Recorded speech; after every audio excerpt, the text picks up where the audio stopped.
Hi, and welcome to Spiritual Alchemy Energy, the podcast with Julie.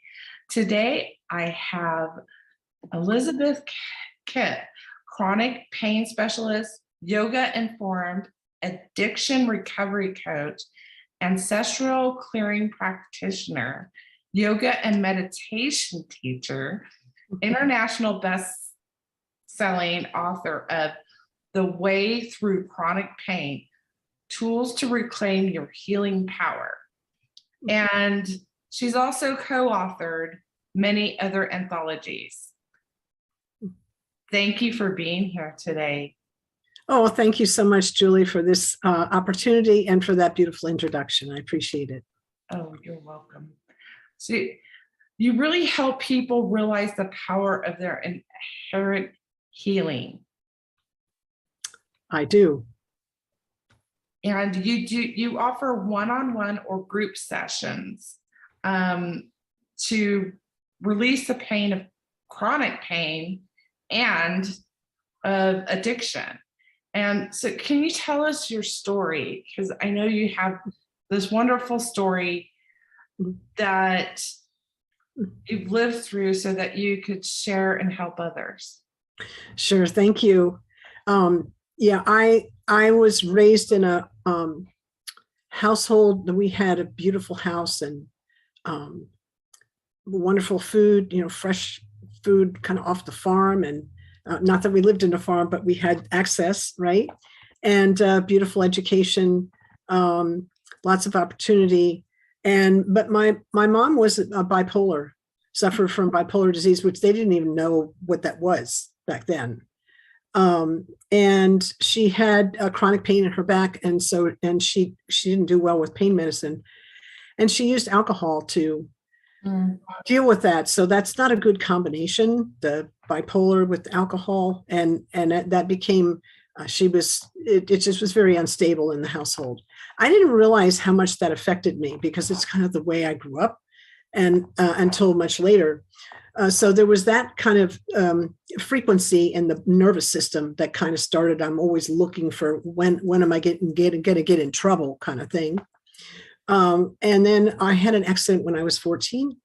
I got flipped off a horse and landed on a rock in my low back. And I didn't realize at the time, because I was able to get up and walk away, I felt it, but I didn't realize it was a break and how significant it was.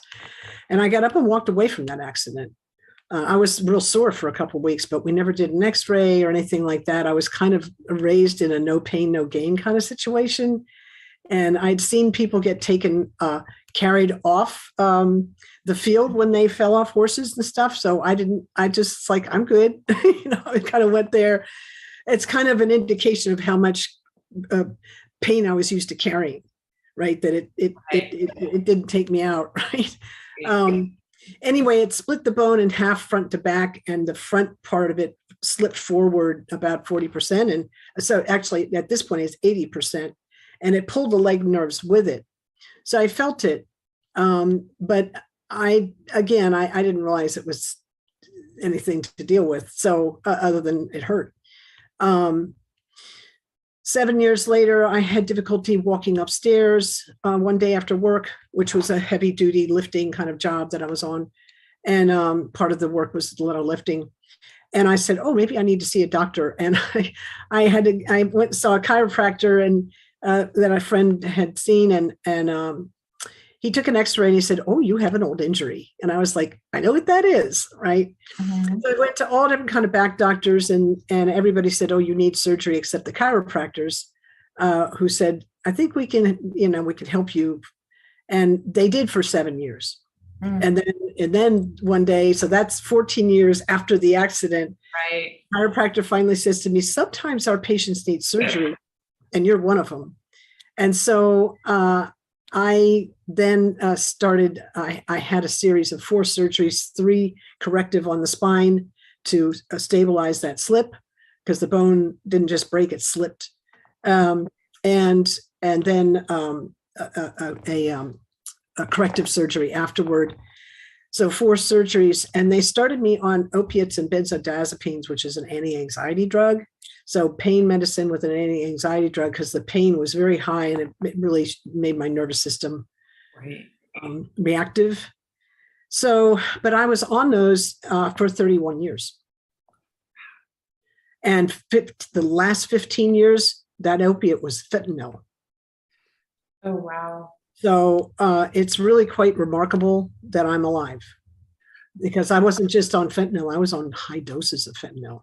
And I'm only like 5'4". So I'm just this little person, right? So what kind of toll did that take on your body? And it really broke me down. I ended up finding finally, because the doctors all said, oh, you have to, you're going to be in chronic pain for the rest of your life, and at 24/7, and you'll be in level 7 out of 10 pain for the rest of your life, and you'll be in a wheelchair when you're 40. And I passed 40, and I was in and out of a wheelchair actually over those 31 years on all those opiates, all those medications. Anyway, I got to the point where I wasn't taking in food because opiates paralyze the digestive tract. They repress the respiratory system. So I'm not being able to detox. So like we lose 70% of our toxins in the body come out through the breath. So, you can't really intake and excretion are very difficult when you've got an opiate on board. The other thing was that they're also dehydrating. The other thing was that the benzodiazepine, that anti-anxiety medicine, ended up creating more anxiety. So I ended up having like panic attacks, and I didn't understand it. I finally found a gentleman who's since passed away, but he was an amazing doctor, Dr. Peter Prescott, who also wrote a book. He left us this book, Conquer Chronic Pain, an Innovative Mind-Body Approach by Dr. Peter Prescott. That's P-R-Z-E-K-O-P. He was the doctor that took me. I went in his pain management program. I was looking for somebody to help me get off the medicine, and my prescribing doctor was like, his answer was put me in a coma, and I'm like, okay, well, how many times have you done that with a patient? Well, I haven't. And I'm like, well, I'm not going to be your guinea pig. Anyway, so this gentleman, Dr. Peter Prescott, had taken thousands of patients off of this fentanyl opiate benzo combination, and I remember talking to him the first time.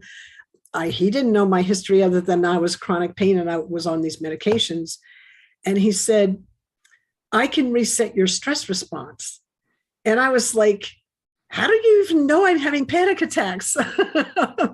Because he understood what benzodiazepines do to the system. And he understood what opiates do. Well, opiates didn't cause panic, but they caused other things. And so anyway, I went into his pain management program. It took about 10 to 12 days to detox, which I was in a bed detoxing. That was intense. And then his program was 52 days long, including that 10 to 12 days in detox. And I walked in there with 40 years of chronic pain, and I walked out 52 days later with no pain at all. Oh, wow. Yeah, I know. And you know what? I wasn't the only one. He had a 94% success rate. It wasn't like I'm some kind of weird aberration. It wasn't like that. That's amazing. That's really amazing. So did he have techniques that he used through this process that are different than what we see in mainstream? Or Yes. So one was he got me off the medications because they were actually causing my pain. It's called hyperalgesia. And of course, the benzodiazepine was causing anxiety. So we got off that. The detox off the medication was the challenge, right? The other thing was he asked me, and I remember sitting in that room on one of the first days that I sat in his classroom, right, coming out of the detox bed. I'm in a wheelchair because I'm so weak, 10 or 12 days in a bed straight up. I lost all the tone of my muscle. I had to build up all my muscle again, right? So he says, I'm in a room full of 20 other people that are like me, which was amazing to see that many other people. I don't know how. And he said, what are you doing to contribute to your pain?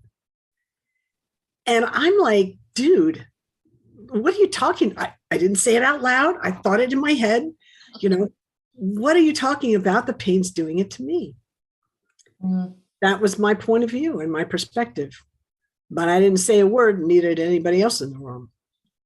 I knew he had the room. I sat there and listened. And you know what? I was doing plenty that was contributing to my pain. First of all, I was judging it as bad, and that alone is enough to lock it in. Mm-hmm, mm-hmm. Right? Yeah. Yeah. So chronic pain. Now, what is chronic pain? We should define that. Chronic pain is any pain that's felt, physical, emotional, spiritual, it doesn't matter. The brain can't tell the difference between a broken bone and a broken heart. So chronic pain is any pain that's felt 15 days out of 30 for 3 months or more. Mm. I do podcasts on grief because healing from grief, because that's a chronic pain experience. It is. It is. Right? Yeah. So it's not the only one, but it's a version because people don't really understand what chronic pain is. Interesting. I learned something new today. Thank you. Yeah, right. Yeah. So the body, the brain doesn't know the difference between one kind of pain and another. So it just knows how to process it hurts. The other thing about chronic pain is it changes the brain, the way the brain works. We end up having a very marked, heavy negative mind. So we already have a little negative bias that kind of keeps us safe in the world. Our first answer to a new situation is no, right? That keeps us cautious. But in chronic pain, we get, what's wrong with you? What's wrong with me? Lots of blame and shame and negative thought patterns. Yeah, which was what I did a lot of in my early recovery. I did a lot of work on that. Mm. Yeah, that was. Did you find that some of that goes back to childhood and patterning? Sure. with the. Oh yeah. Oh, conditioning. Oh sure. Yeah, I was kind of. I was kind of told, sit down, be quiet. Nobody wants to hear what you have to say. So I had to kind of find the fact that I'm on a podcast tells you how much work I've done around that. Right. And also there was kind of it was weird, Julie. I remember I was put in this college preparatory school starting in pre-kindergarten. And so it wasn't a wish, it was an expectation that I would excel. Mm. An expectation. And yet my dad was like, oh, you're going to need a man when you grow up to take care of you. So I'm like, which is it? Right. What do I really want? What's happening here? So there was that kind of like paradoxical living. And then there was a lot of, my mom, bless her heart, had her own chronic pain, her own negativity, and she pointed that at my brother. And actually, she didn't point it. It wasn't just me and my brother. It was anybody who was in front of her at the moment that she felt like, she just had a lot of fear, and she wasn't, she didn't have access to the tools that you and I have today. Right. No access. She was just, my parents got by on their wits. Mm. And bless them for that. But I'm just saying, like, that created a lot of programming inside of me that was, I'm not worthy to XYZ, right, etc. Right, with the combination of society and the times and whatnot, and that's all influenced into our frequency and our vibe and my parents got influenced by that too, right? Exactly. They felt the weight of all that. So that's, it's not like it happened. It wasn't like they invented that. They came in with that. I can't, this is why I do ancestral clearing, because this patterning, follows us until we decide to change the trajectory. Right. That's, I'm really interested in you discussing that, but I kind of think we need to go into your story, and then we'll go back to that unless you find a great place to fit that in. So you have this catalyst and you've learned this program from him. Yeah. And so I got out of treatment, not feeling pain anymore. And I was like, well, there was another piece. While I was in treatment, I was in a treatment center in Southern California, and there were 100 patients and 400 staff. So that was kind of nice ratio, 4-to-1. And 20 of us were in Dr. Peters' program, and everybody else was in, mainstream regular program. And so in the afternoon, I went to Pain Track with 19 other people, which is Peters' program, and they went to relapse school because they were all, getting over, alcohol abuse and drug abuse and whatever as well. So not that I wasn't getting over alcohol abuse, but I was clearing the drugs out of my system, which are very addictive, right?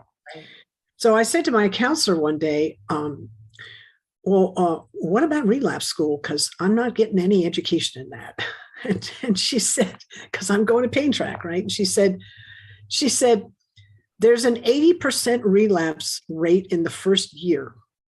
And I'm like, I started out as a social scientist in college, and the first thing in my head, I didn't say it out loud, but I said it in my head, was, what's wrong with this model, right? And the other thing I said to myself, I'm doomed, because I didn't like the statistics, right? I thought, I'm in trouble here.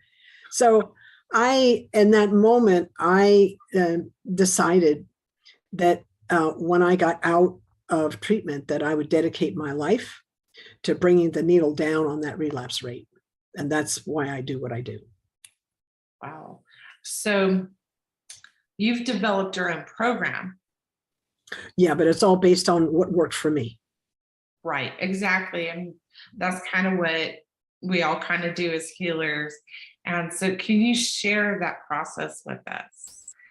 Well, I can. I will say I can take you through kind of like a new client, what I would do with a new client. That would make sense. And we'll have to, this is where we bring the ancestral clearing in. The first thing that I would do, that I do with a new client, is I bring in ancestral clearing.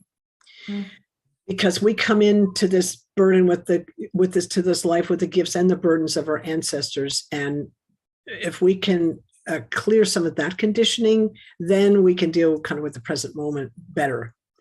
And I can get into that more, but I just wanted, first, ancestral clearing. Second, I teach them about the power of the breath, a conscious breath, because that's kind of the next. We want to get their nervous system regulated, because they're not. They're all anxious, and they don't know how to breathe, and they don't know how to use the breath to work with the nervous system, the vagus nerve within the nervous system, the 10th cranial nerve.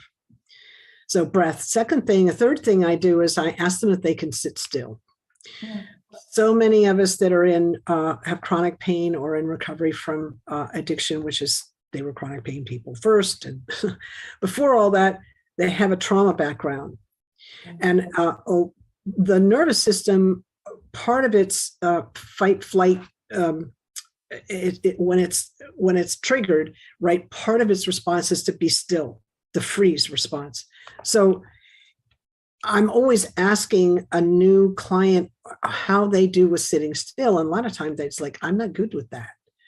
So the reason I ask them that is because I want to take them into meditation. Meditation is probably the number, besides getting clean from the drugs and getting good nutrition on board, which I'm not a nutritionist, but I know to bring that in and point them to someone, that I'll do that piece.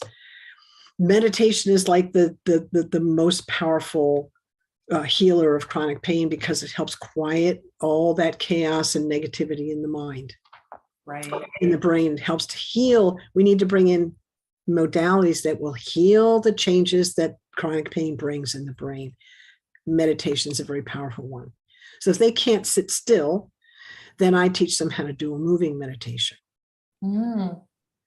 So we work around that. So I teach trauma-informed yoga as part of what, I took a deep dive in the trauma-informed trauma training world to kind of understand what is that, and how we help people with that. and my own. So. Can you kind of explain that? Because I don't think a lot of people are, familiar with that term, trauma informed. Well, if anybody who's listening here has been in a straight up yoga class, maybe a vinyasa flow class, which is kind of common, or even just a regular Kundalini class, which some of the listeners might have been in, but they may not have been in a trauma informed in any of those. We don't do class like that. We don't stand behind each other. In front of, we sit in a circle, so nobody has to look behind them, so we're very conscious of appreciating people's space, because they walk into the room when they have trauma with fear, right?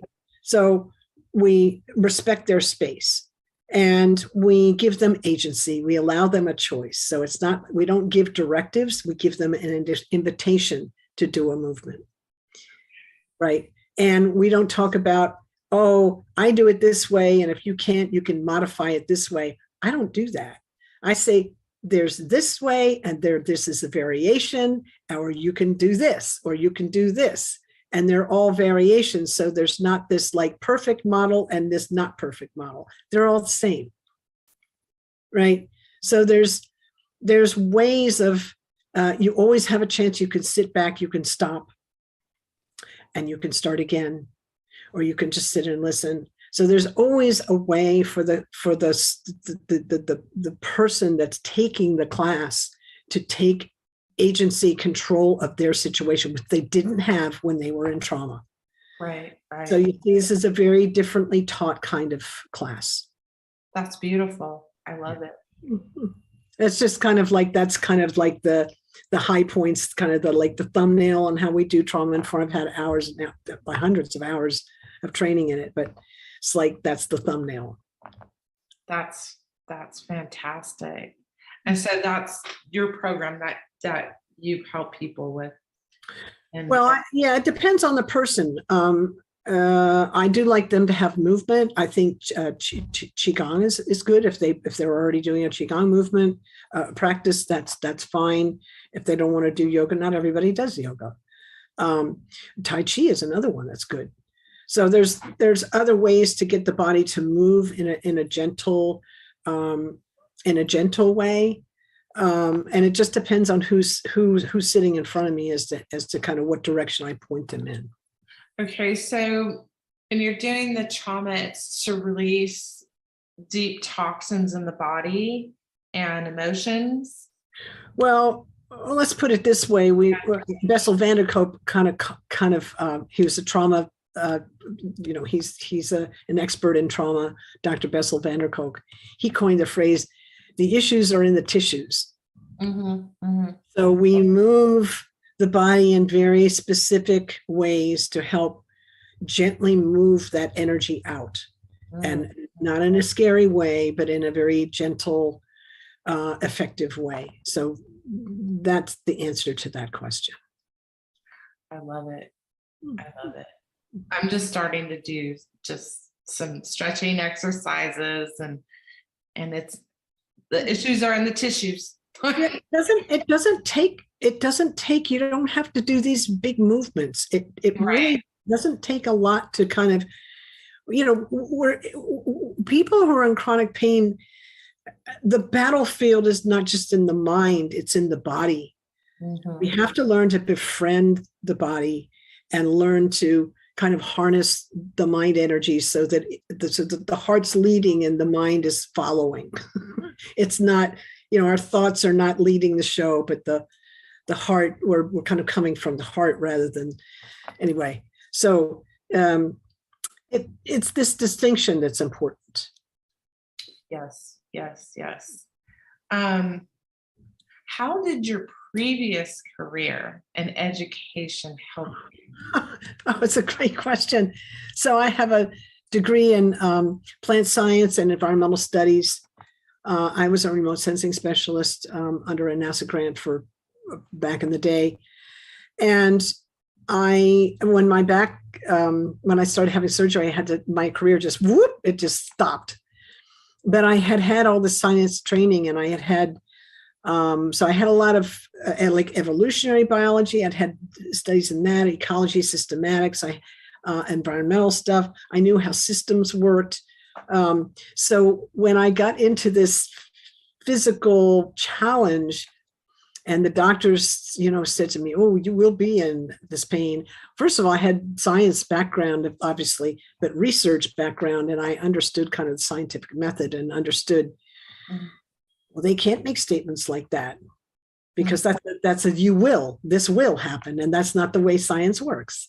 Science is all about probabilities. It might, it's probable that, not you will. He didn't say that. Right. They weren't saying that. They were saying you will. And where's there room for hope there? They're not even being true to their own model when they make a comment like that, right?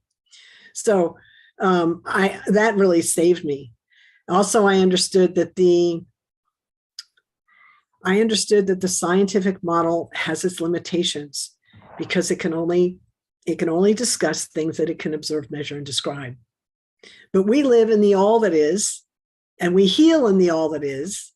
So I knew my healing needed to be beyond the scientific method. And this was where the systems ecology training came in, because I understood emerging properties, and I understood we don't know what we don't know, and paradigms shift. And because I had all this basic research science stuff training, I was able to kind of apply that to, we got to look outside the paradigm here, And so I looked in the unseen. I looked into Reiki and acupuncture, and which was very, out there at the time. And yoga. I started a hatha yoga practice, and I was already meditating. So, but I understood, instead of just this reductionist, let's just look at the physical symptoms model that my Western doctors were looking at. I understood, hey, we got to look at the whole picture here. And that was Dr. Peter Prescott's saving grace. I couldn't believe it. I walked in, he was the first Western doctor that said to me, I don't need to look at your records. I want to know about you. What makes you tick? I was like, who are you, and where have you been all my life? Is this guy a quack or is he for real? I couldn't believe it took me so long to find him, actually, was what it was. Right. You're probably in tears, probably now, like so grateful that you came in contact with him. Yeah, that was 8.5 years ago. And I'm still, amazed and grateful and kind of humbled. Right.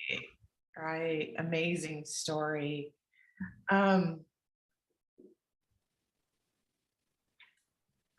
Okay, you already answered these questions. I can go back to the ancestor. We can go, yeah, let's talk about that. I mean, I am a psychic medium and the channeler, and I'm also a Reiki master teacher and a medical intuitive. And so it's kind of interesting that you come on, and I've been working with somebody, and myself, I've been having panic and anxiety attacks. And of course, this is a trigger that happened for me that triggered, way back stuff. And so, really harnessing that central nervous system and bringing it into alignment with the breathing. It's, so this is a very interesting conversation for me today. And so, and working with somebody that's going through some very deep grief, having those anxiety and panic attacks and talking that out. I even wrote it here. I specifically would like to know about the ancestral clearing. Well, I think the first thing that I'll say before I get into that is anybody that's having a panic attack, put your finger over your right nostril and breathe in the left. Nice, long and deep. Inhale and exhale through the left nostril. 3 minutes. Nice, long and deep, nice and big inhale, big exhale, making sure that the inhale and the exhale are even in length and duration to one another, and they're nice and slow and deep. Okay, Why does that work? That works because when you breathe in the left side, that stimulates the calming, cooling center in the brain. And what happens in a panic attack is the vagus nerve has the stress response has gone off, and the vagus nerve is like, we're under attack. You know, the nervous system's running from a tiger. It doesn't know the difference between running from a tiger and not being able to pay a bill, right? It's just, right? So we can't tell the difference in a lot of ways. So what we're doing when we do the breath work is we're sending a signal. It takes 3 minutes to get the nervous system so it believes it. We're sending a signal, oh, I'm actually safe. Because the nervous system, I'm not safe, I'm not safe. And you 3 minutes of left nostril breathing, you hack the nervous system, and now it feels safe. Now you have to follow that up with what just triggered that. You know, you should get in front of somebody. If you can, you should get to help regulate you. So we're co-regulating. You and I are co-regulating right now because we're looking at each other and we're hearing the voice, and both of our nervous systems and through the vagus nerve are assessing each other. Are we safe? Are we safe? Is it okay to relax? Right? That's how it works. So I'd just like to put that out there for anybody that's listening, because it's an easy, quick trick to just bring it down. But you want to call somebody and say, hey, I need help. Can you talk to me for a minute? Or get with them on Zoom so you can see each other, so you can see the faces. It's huge. So just that on panic. Now, what's causing it is a whole nother thing. Now I'm a coach. I'm not a therapist. But I have a lot of experience with panic. So right. I've got like the degree of life. Right? Exactly. Experience. So I got that. The ancestral clearing component is interesting because if you think about the body, as I said, we come into this life with the gifts and the burdens of our ancestors. Now think about this. Just in terms of women, you know, I'm not being sexist, I'm just kind of stating a fact. The egg that you came from and I came in wasn't just in your mother, it was in your grandmother. Yeah, your grandmother carried, that's how that works, right? So when your grandmother was an egg, she was in her grandmother. And it goes on like that. So you see, we carry the energy of whatever they experience. That is part of the frequency that we live in. And I can talk about frequency with you because of the work that you do. And I'm really into energy and frequencies. I'm also a sound healer. So I have a gong. I play the gong. That's part of my yoga work. So anyway, I don't know that science can measure that stuff, but I'm here to tell you that it's kind of like physics can pretty well, the quantum physics world pretty well nails that for us, right? So I'm coming in kind of with a foot in the science world and a foot in the spiritual world. I'm kind of like a bridge, right? So if that makes sense, that's a way right away for people to understand, well, shoot, we actually do have information from our ancestors, right? Just through that way. So we come in with the hardwiring, which is hair color, skin color, eye color, of course, unless you have a hairdresser. But we come in with that. It's the hardwiring, right? But we also come in with the soft wiring, which is like what's called epigenetics. The switches in the genetic and the DNA that the environment switches on or off. And so depending on, we come in with certain information, and depending on we have potential, and depending on what happens to us in our environment, the potential switches, certain switches come on or go off. And so that's that's the epigenetic part. And ancestral clearing works on that level. It works on the epigenetic level. It helps change our environment. Yeah. That's would you call that programming in a sense? I would call the hardwiring programming, and I would call the potential that the epigenetics comes in with. The soft wiring, it's a different kind of, so there's like it's like my computer is my hardware, and the programs I put on it is the software, and the epigenetics is the software. Yeah. Okay. Yeah. The programming. Yeah. It's very important for the mindset. Well, we have to kind of understand what's possible. And when we kind of understand that we live in a world of probabilities, and we live in a world that where you can access the past, present, and future from the present, right? This quantum field, then we have a lot more power and possibility than we realize. Absolutely. Or at least than I was raised to believe. I mean, I was raised in a very Newtonian. They didn't have quantum physics back then. It was all Newtonian physics, right? This reductionist view.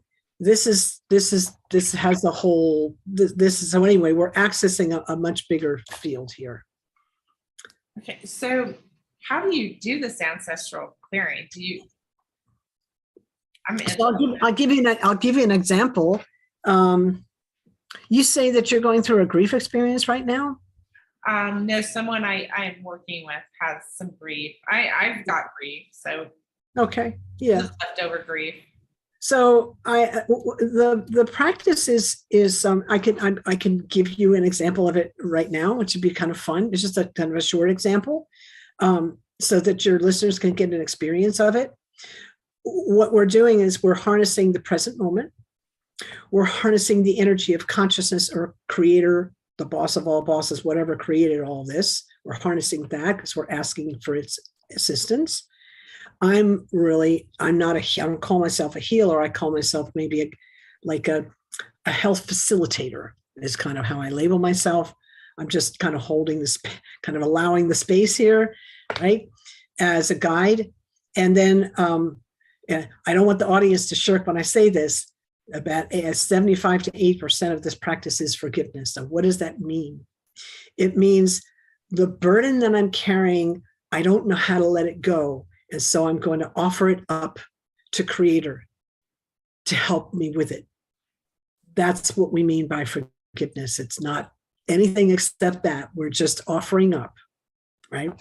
So I'll give you an experience of this if everybody who's listening to this, whether you and I are doing it live and the listeners will listen to the replay, and the replay is just as powerful as the live event, the live version of this.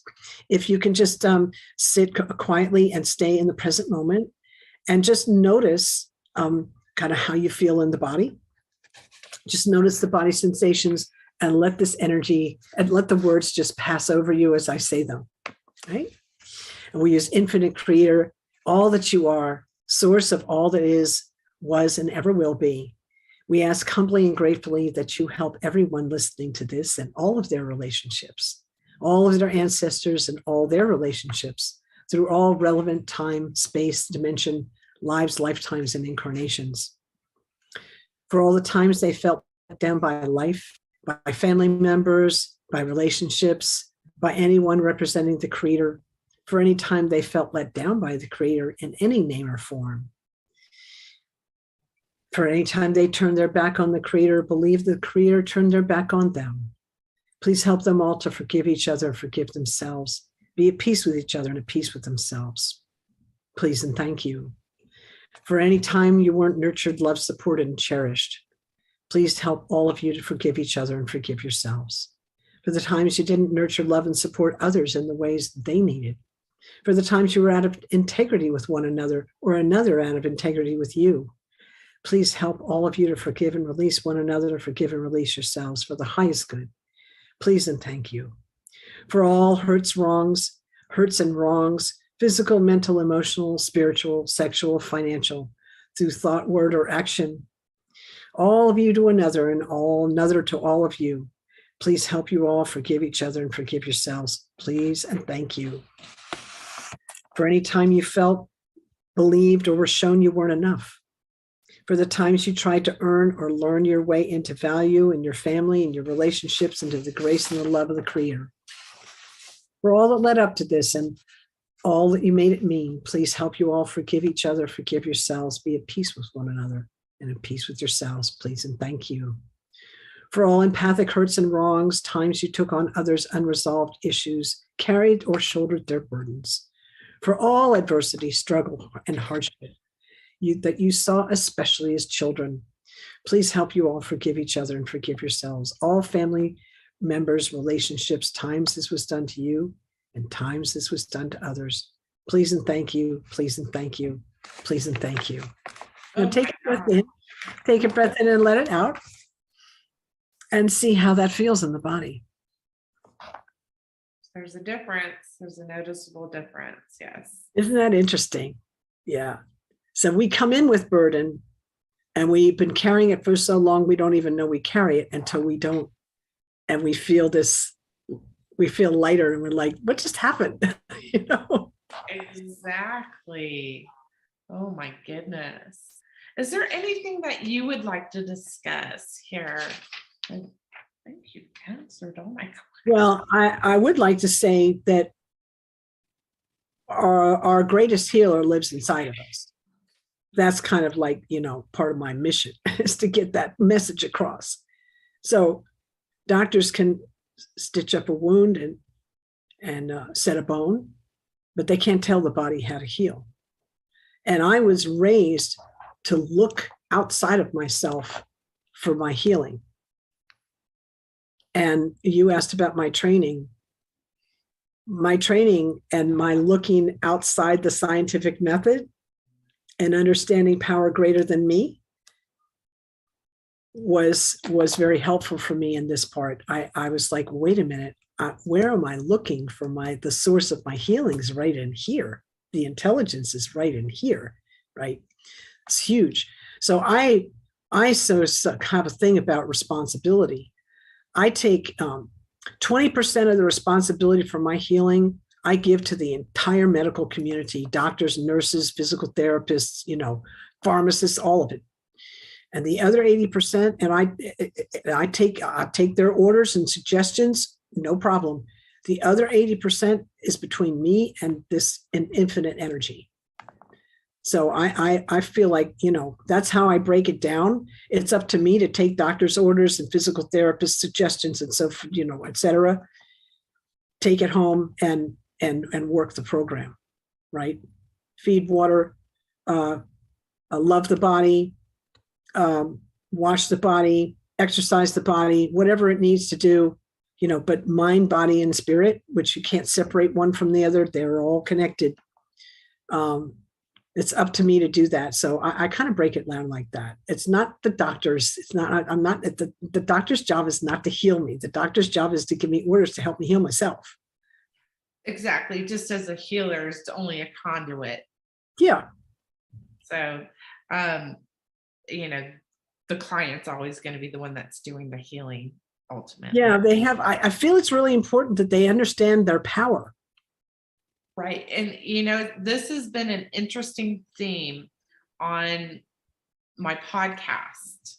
When I had my last few interviews, I had a woman that came on, she did EFT tapping and she was going deeper in. Then I had Monica Ramirez on and she was channeling her body parts and healing her body parts. Then my last one that came on, Dr. Varun Gandhi, he was doing meditation. They're all taking responsibility for their own healing in their own way. That's right. Yeah, that's right. It's really important. So a very important message. You are your greatest healer. Absolutely. And that's just not the message I got when I was a kid. The other thing was we're at war with pain, or I certainly, the people I grew up with were at war with pain, including my doctors, until Dr. Peter. So anytime any of us as kids would get hurt in any way, even if it was a bump, the adults would rush in and do whatever they could to stop that pain as soon as possible. They never said pain is part of healing. They never said that. Right. Right. So I had to learn that by myself later. Right. And it's like, well, if you go to the chiropractor, you might hurt worse. It's supposed to help you. And sometimes you feel beat up when you leave. Yeah, I haven't actually had that experience with chiropractors. I haven't actually had that. I've learned, but I've been with them for a long time, and I learned real early on, and maybe it's because I had a meditation practice like back in 1970 something. So when I started with the chiropractors, I knew how to get on that table and just relax. Because if you're tense, like that'll hurt. Yeah. That'll hurt. But relaxing, that just the bone, my body just, maybe it's just my body. My body just like, oh, they don't have to do much to get it to, move. So do you also work with people that have, say, chronic arthritis that maybe don't have the addiction problems? Oh yeah. Yes. Most of my clients really just come to me for ancestral clearing. Right. I do that pretty much, every day somewhere on the planet. I've got, somebody books with me, and yeah. So, and they come from all walks of life, all different kinds of people. I just, I kind of specialize in addiction recovery around chronic pain, because people in recovery don't want to be taking drugs or drinking alcohol. They want to deal with but they might have a physical accident, or maybe they've got a grief experience that's showing up as physical pain as well. Or they're just like, mentally, they're just, falling apart because their grief experience is whatever it is. That's where I come in. Yeah. Fantastic. And ancestral clearing is a piece of that. It's not the only thing, though. I would give them a targeted meditation, and I'd probably give them a trauma-informed practice. I'd have them come into my class, and I'd work with them a little bit and give them their own kind of physical practice. Do this to help regulate your nervous system again. That kind of thing. Yeah. Exactly. That's just awesome.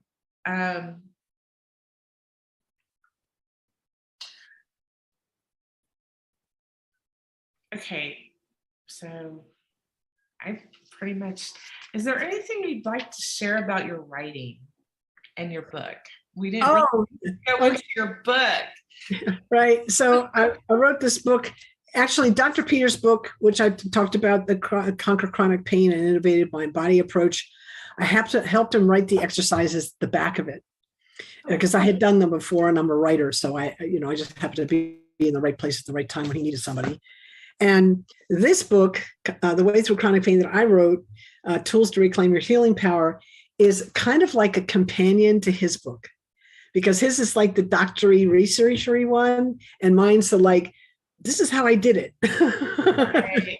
Right. Exactly. Well, it's not so much about my story as it is about, it's a book for chronic pain sufferers and those who care for them, doctors, nurses, family members, and friends. It offers proven techniques to help clear pain and live a life free from suffering, from a former chronic pain sufferer, me, who searched the globe for answers and found them.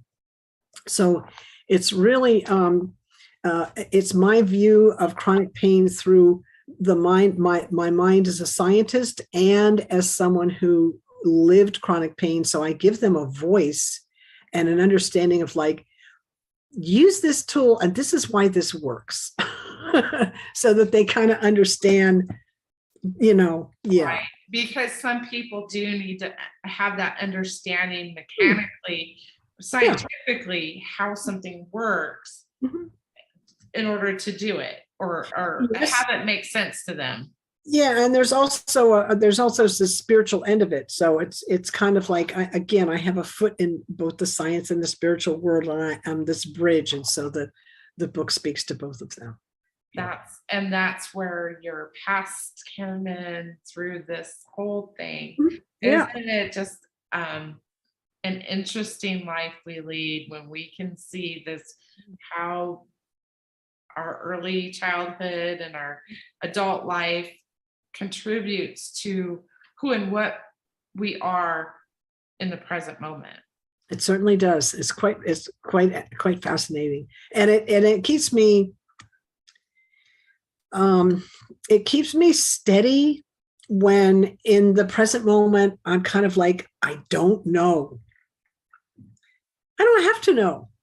I have the perspective I have, but higher powers got a whole other perspective. So I just kind of like, okay, could you please guide me here because I clearly don't know what to do, right? And my experience is when I ask from the heart, I get an answer. I may not like the answer. Right. It may not be the one I'm expecting, but it's an answer, and it's usually the right answer. Right. So I'm think like, was it ever not the right answer? And I'm thinking like, no, it's always been the right answer. Yeah, we try to resist it. We don't go with the flow sometimes. I'm very guilty of that sometimes. That's called suffering, and that's what leads to chronic pain. Yeah. I'm trying to get out of that mode. It's a long process. It can be. It can, yeah, I know. I talk about it in my book, The Resistance. Oh, yeah. I'm sorry. Forgive me. I didn't read your book, but That's okay. That's okay. No worries. I want to direct people to you, and so they can seek you out for what you do, ancestral clearing or whatever they might need at this time. It is Elizabeth, ELIZABETH hyphen Kipp, KIPP.com. And I also want to add that Elizabeth will be on my webinar series on April 16th. She will be joining us for What to Believe, our spiritual practices at 9 a.m. Pacific Standard Time. And I want to thank you for being here and sharing your wisdom and your experience and what you do to help people. Thank you so much. Well, thank you, Julie. I'm really looking forward to sharing you with my audience. Oh, fantastic. Thank you. I want to thank the viewers and the listeners, and we will catch you next week.